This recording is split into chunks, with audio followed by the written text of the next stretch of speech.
구슬이 서말이라도 꿰어야 보배다라는 속담이 있습니다.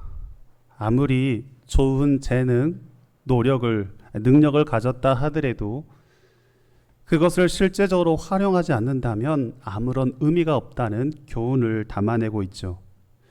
이 가능성만으로는 어떠한 변화도 기대할 수 없습니다. 실행이 뒷받침되어야만이 그 결과를 얻을 수 있는 것입니다. 신앙생활도 마찬가지입니다. 하나님께서 저와 여러분 우리 모두에게 수많은 약속들을 허락해 주셨습니다.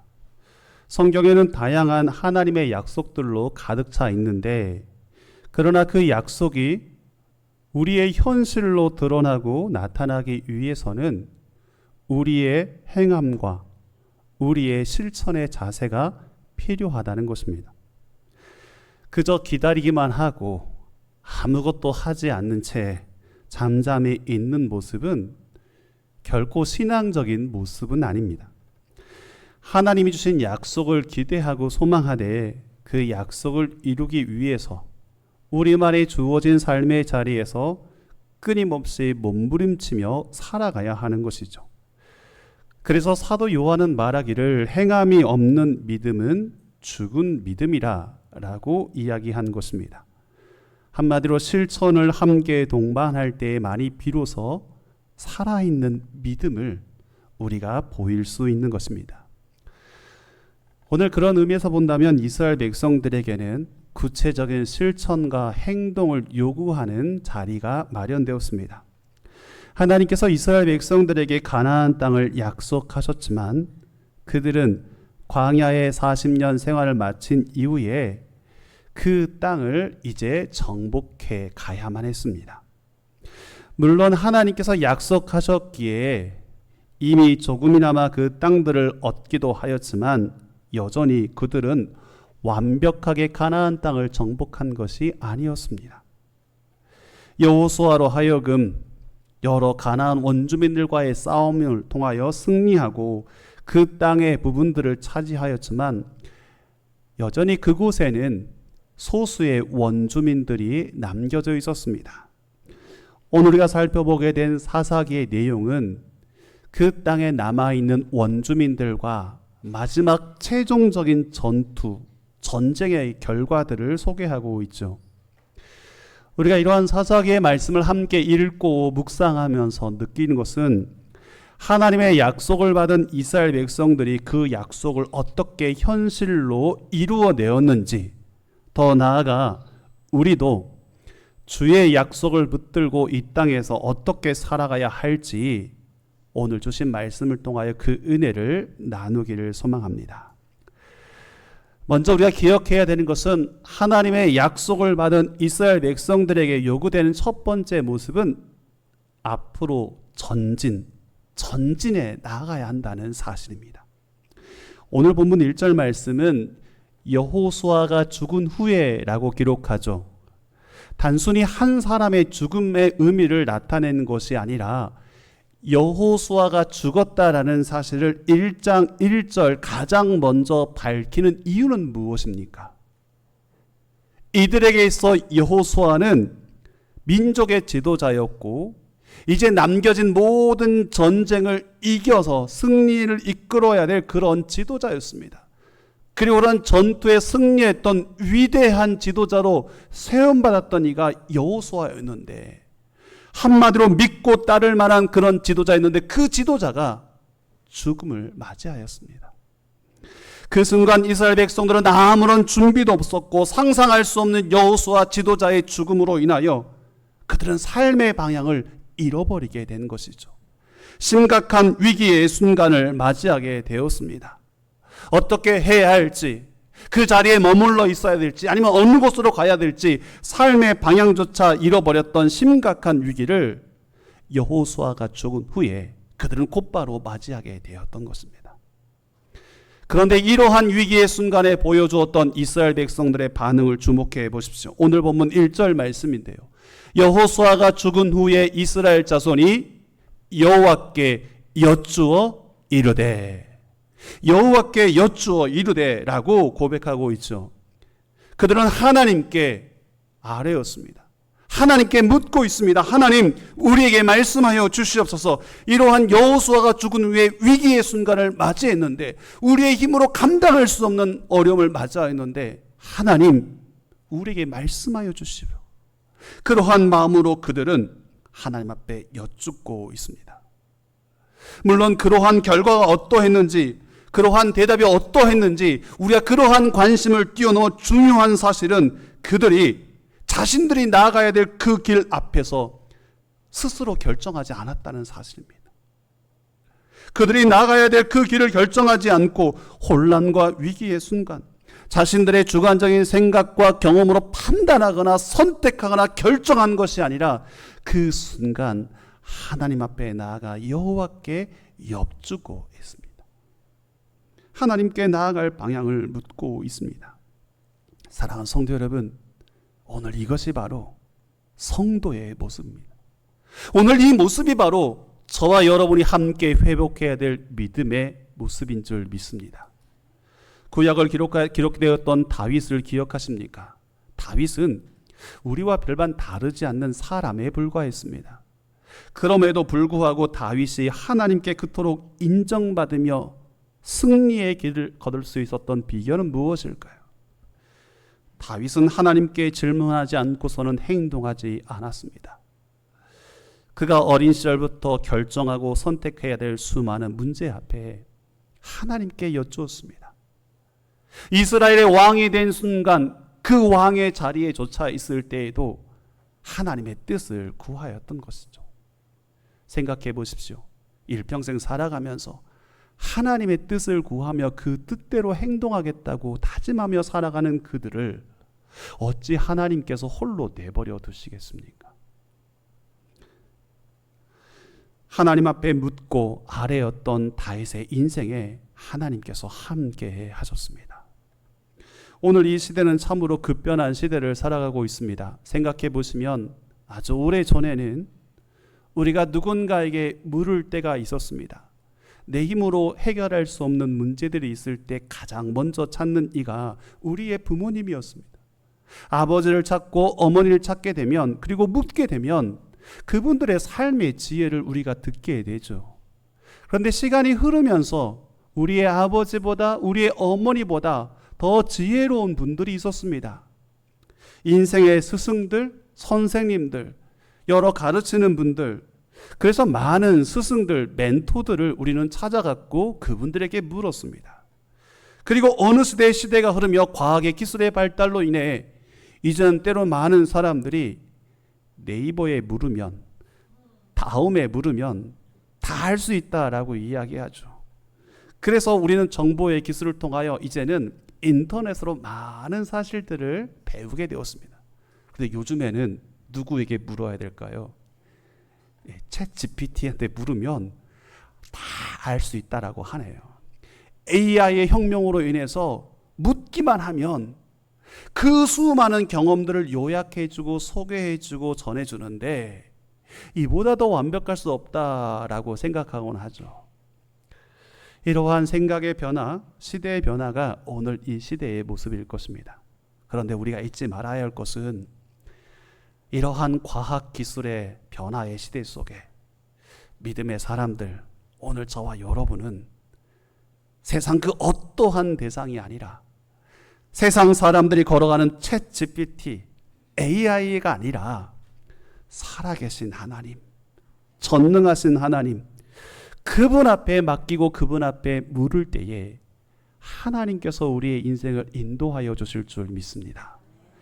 시편 37편은 이렇게 고백하죠. 내 길을 여호와께 맡기라.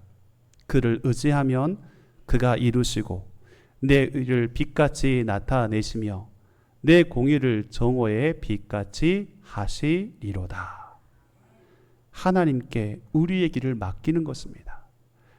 그 하나님을 의지하는 것입니다.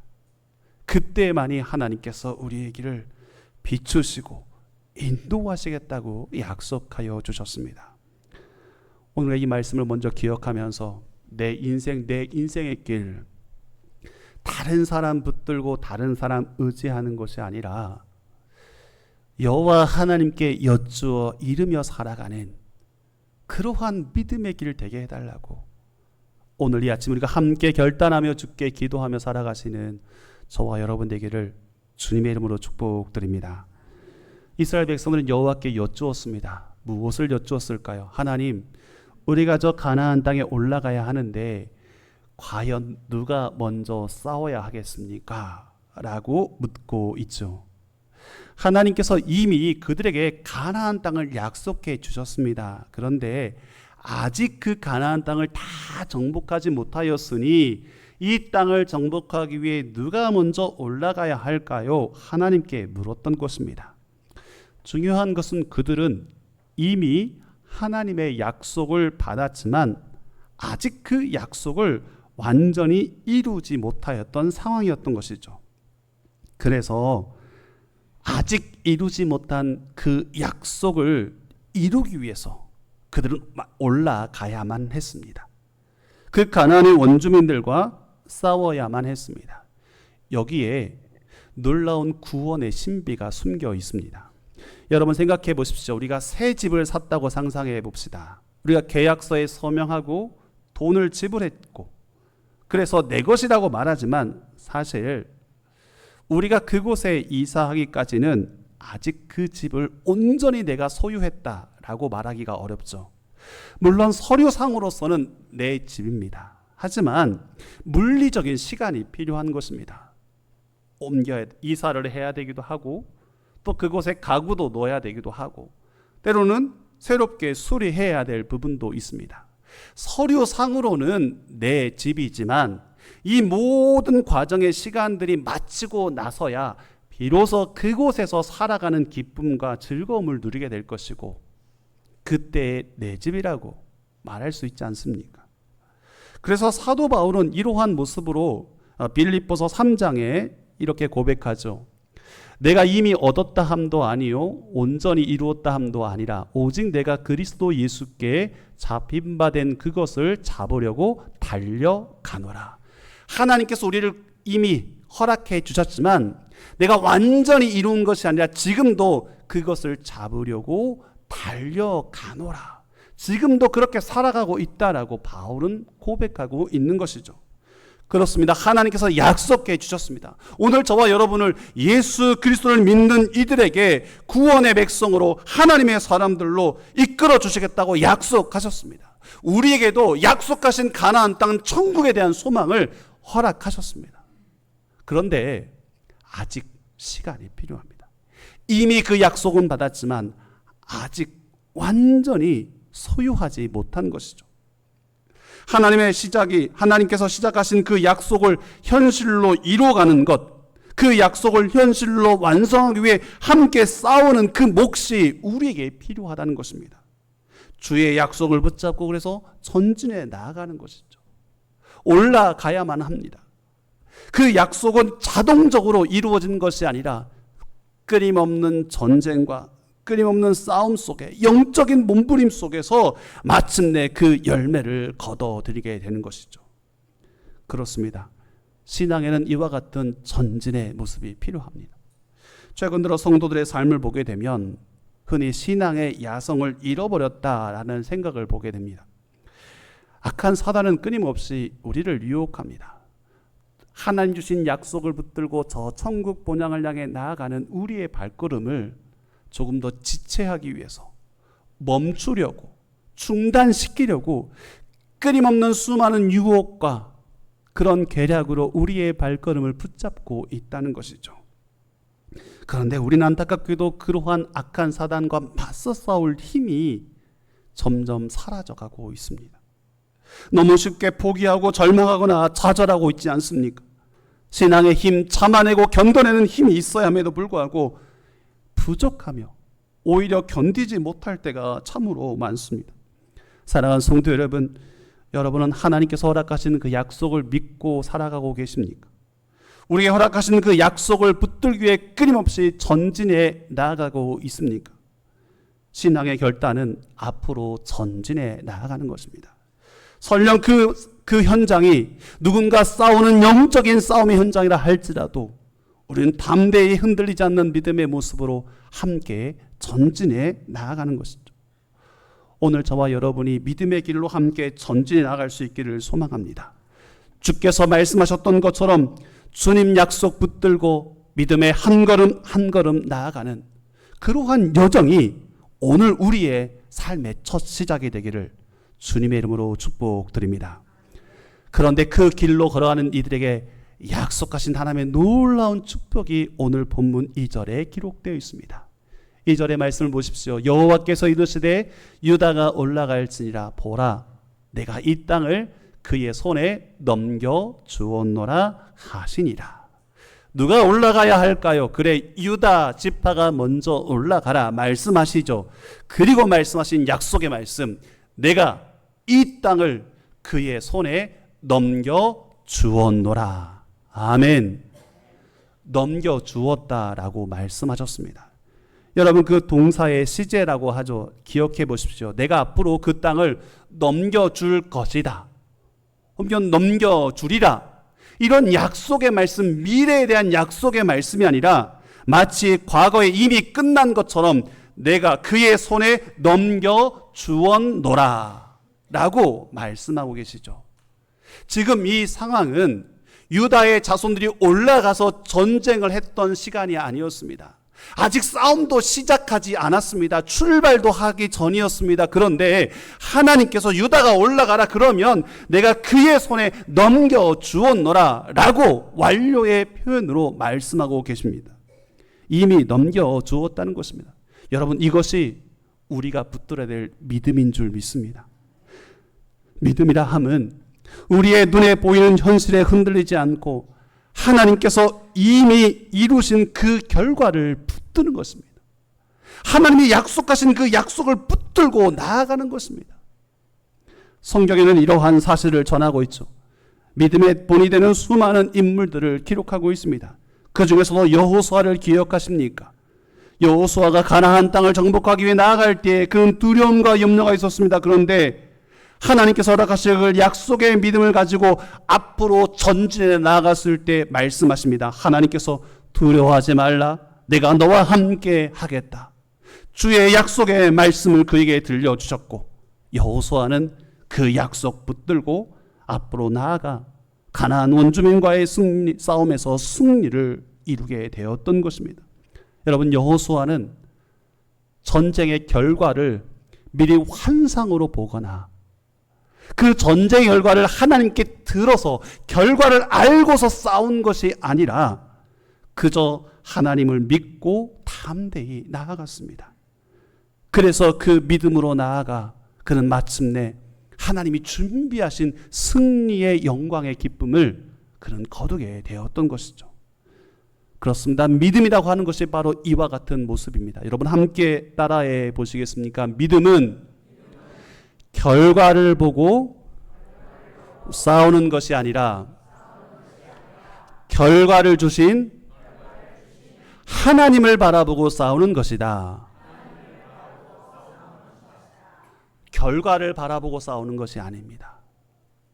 믿음이라고 하는 여정은 하나님을 바라보고 담대히 나아가는 것, 약속하신 그 하나님의 약속을 바라보고 나아가는 것, 그 길이야말로 믿음의 길이라는 것이죠. 하나님께서 이 땅을 너희 손에 넘겨주었노라 선언하셨다면 어찌 두려움 없이 그들이 나아가겠습니까? 담대하게 그들은 나아갈 뿐이었습니다. 왜냐하면 그 약속이야말로 가장 강력한 무기였기 때문입니다.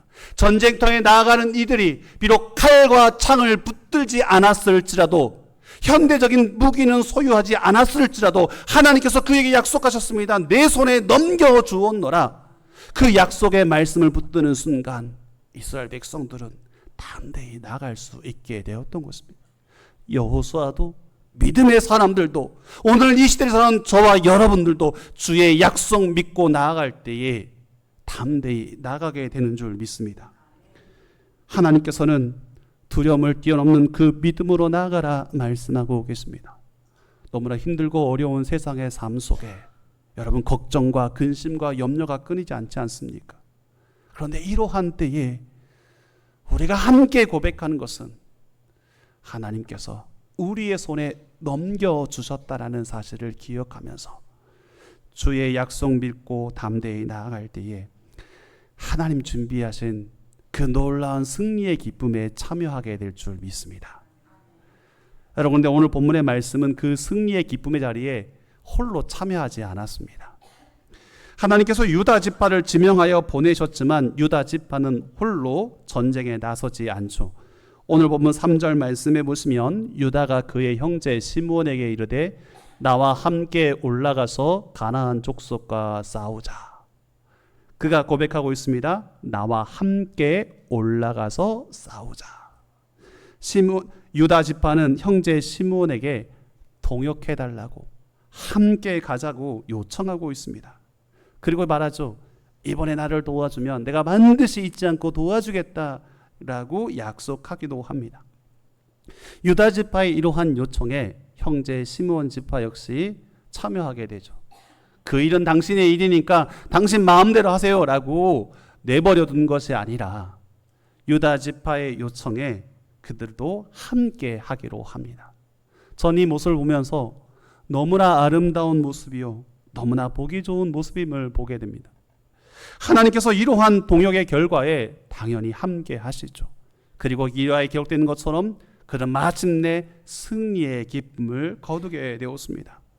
사랑하는 성도 여러분, 오늘 이 시대의 동역, 함께 하는 것은 그 무엇보다 승리의 열쇠요, 승리의 비결입니다. 혼자서는 도저히 이룰 수 없는 일들도 함께 동역하면 능히 감당할 수 있고 능히 이루어낼 수 있습니다. 여러분, 모세가 이스라엘 백성들을 애굽에서 이끌어 40년 동안 가나안 땅을 방황하며 마침내 들어가게 되죠. 40년의 그 광야의 길을 성공적으로 이끌었다라고 모세의 삶을 평가할 수 있지만 궁극적으로는 하나님께서 그와 함께 하셨기 때문입니다. 그러나 조금 더 좁게 보면 모세 곁에는 그가 위대한 지도자로 세워지도록 도와주는 이들이 있었습니다. 동역자가 있었습니다. 그의 양팔을 붙들고 함께 기도하였던 아론과 훌이 있었고, 그를 위해 전쟁터에 나아가 가장 전선에 싸웠던 여호수아가 있었습니다. 모세 홀로 그 일을 감당하는 듯 보이지만 그와 함께하였던 이들의 동역자들이 있었습니다. 여호수아는 어떻습니까? 가나안 땅을 정복하고 그 땅을 분배하는 그 일을 성공적으로 마칠 수 있었던 것은 그와 함께하였던 갈렙이라고 하는 동역자가 있었기 때문이죠. 신약의 시대에 주의 복음을 곳곳에 전하였던 사도 바울, 어느 누구보다 위대한 사도 바울의 삶은 홀로 완성된 것이 아니었습니다. 연약하고 어려울 때마다, 부족하고 힘들 때마다 그를 도와주는 그와 함께했던 동역자 바나바, 실라, 브리스길라, 아굴라, 디모데와 누가와 마가 같은 이런 수많은 동역자들이 오늘 이 시대에 우리가 기억하는 바울의 모습을 함께 세워갔던 것입니다. 그렇습니다.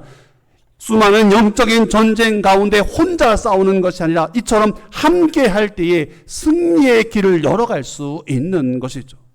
우리가 부족하고 연약할지라도 서로 협력하며 살아갈 때에 악한 사단은 능히 우리로 하여금 쓰러지지 못하도록 우리가 이겨내게 하시고 또 승리할 수 있도록 이끌어 주실 줄 믿습니다.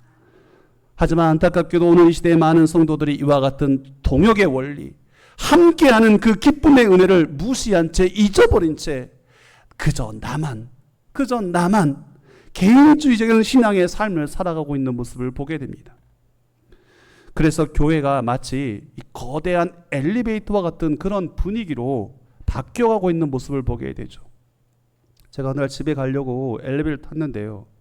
그 조그만 엘리베이터에 이 남성 4명, 저와 함께 4명이 함께 탄 거예요.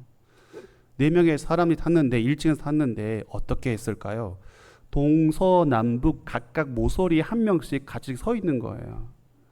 같은 아파트에 살고 있었지만 그 짧은 시간 너무나 고요한 침묵이 흐르는데 모두 다 서로 눈길 한번 주지 않고 오직 엘리베이터 선반에 숫자 표시만 바라보고 있는 거예요. 이렇게. 그리고 각자가 내려야 될 자기의 층에 도달하게 되면 글쎄 뒤도 돌아보지 않고 손살같이 말없이 내리는데 그 모습 보면서 같은 공간에 있음에도 불구하고 참 침묵하며 살아가는 그 답답한 시간, 그게 오늘 우리 시대의 모습은 아닌가 생각해 보게 됩니다. 그런데 그런 모습이, 그런 엘리베이터 같은 현장의 모습이 오늘 우리 교회의 모습은 아닙니까?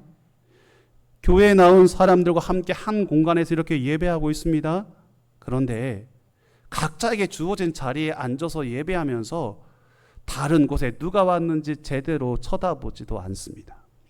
얼굴도 쳐다보지 않고 그저 예배당 의자에 앉아 강대상만 바라보고 말씀 듣고, 그리고 예배가 끝나면 뒤도 돌아보지 않고서 교회를 서둘러 빠져나가지는 않습니까? 누군가에게 다가가서 따뜻한 말과 사랑을 나누기보다는 그런 일조차 하지도 않고 누가 또 다가오려고 하면 어찌나 거부하는지, 오늘 그러한 모습이 우리 가운데 있지 않습니까? 그저 익숙한 사람들끼리끼리 모여서 이야기하고 그렇게 차 마시고 세상 일 이야기하면서 시기하고 질투하는 상처되는 일에는 왜 그렇게 대동단결하는지, 오늘 그러한 모습이 우리의 모습은 아닙니까? 여러분, 그런 모습이 하나님이 기뻐하신 교회의 모습일까요? 그러한 모습이 하나님이 기뻐하신 성도의 모습이겠습니까? 그렇지 않습니다. 교회는 아름다운 사귐과 나눔이 있어야만 합니다. 그리스도의 사랑의 은혜에 대한 고백과 나눔이 있는 곳이 교회여야만 합니다. 바라고 소망이는 이제 우리 교회가 엘리베이터 같은 그런 교회의 모습이 아니라 아름다운 가정의 교회로서 따뜻한 사랑의 마음을 나누고 기쁨을 나누면서 함께 동역하면서 주의 나라와 영광을 위해 함께 나아가는 그런 교회와 성도들 되기를 간절히 소망합니다. 우리는 앞으로 싸워야 될 수많은 산들이 있습니다. 정복해야 될 수많은 문제들이 있습니다. 결코 홀로는 그 길을 걸어갈 수 없습니다. 우리 주변엔 말씀의 동역자들, 함께 기도하는 동역자들, 같이 싸우고 같이 울어줄 수 있는 우리 믿음의 성도들이 필요합니다. 여러분들이 먼저 그러한 자리에 서십시오. 그리고 그러한 역할을 감당해 나가십시오. 하나님께서 그러한 모습으로 살아가는 우리들에게 승리의 기쁨을 허락하실 줄 믿습니다. 사랑하는 성도 여러분, 오늘 이 본문의 말씀은 유다 지파가 전쟁에 참여해서 승리했다는 사실만을 우리에게 전하지 않습니다. 전쟁에 참여해서 승리했다는 내용은 성경 다른 곳곳에서 수없이 찾아볼 수 있습니다. 그런데 왜 이 내용을 사사기 1장 가장 먼저 언급하고 있는 것입니까? 아직도 남겨져야 될 그 가나안 원주민들을 정복해야 될 그 수많은 여정의 사사기에 가장 처음에 기록된 그 이유가 무엇일까요? 여전히 우리도 사사 시대와 같은 정복해야 될 수많은 악한 세력들과의 싸움 속에 살아가고 있는 모습을 기억할 때 먼저는 우리가 하나님의 약속을 붙들고 우리 역시 함께 걸어가야 한다는 사실을 깨닫게 되죠. 그리고 그 약속 붙들고 나아가는 이들 가운데 하나님께서 함께 하셨음을 오늘 발견하게 됩니다. 그 믿음의 여정 홀로 걸어가는 것이 아니라 동역하면서 함께 손잡고 나아갈 때에 분명 약속하신 그 기쁨의 승리를 거두게 된다는 것을 깨닫게 되는 것이죠. 오늘 이 말씀이 한 지파의 전쟁의 역사가 아니라 천국을 향해 나아가는 오늘 우리의 믿음의 역사, 새로운 이야기로 새겨지고 또 적용되어지고 그러한 삶을 살아가기를 소망합니다. 주의 나라 영광을 위해 함께 걸어가는 이 귀한 노원 교회와 성도들의 동역의 기쁨 가운데 하나님께서 함께 하시고 선한 손길로 인도하여 주실 줄 믿습니다. 함께 기도하겠습니다. 사랑의 하나님, 약속하셨다고 해서 우리가 가만히 있어도 되는 줄 알았습니다. 그러나 오늘 말씀을 통해 약속은 싸움을 통해 현실이 된다는 것을 알게 하여 주시니 감사합니다. 우리가 싸워야 될 악한 사단과의 싸움에서 결코 주저앉지 않게 하시고 오직 하나님의 약속을 붙들고 전진해 나아가게 하여 주시옵소서. 혼자만의 싸움이 아니라 우리와 동행하시며 함께 하신 주님을 바라보게 하여 주시고 믿음의 공동체 성도들과 함께 손을 잡고 동역의 길을 걸어가게 하여 주시옵소서. 예수님의 이름으로 기도하옵나이다. 아멘.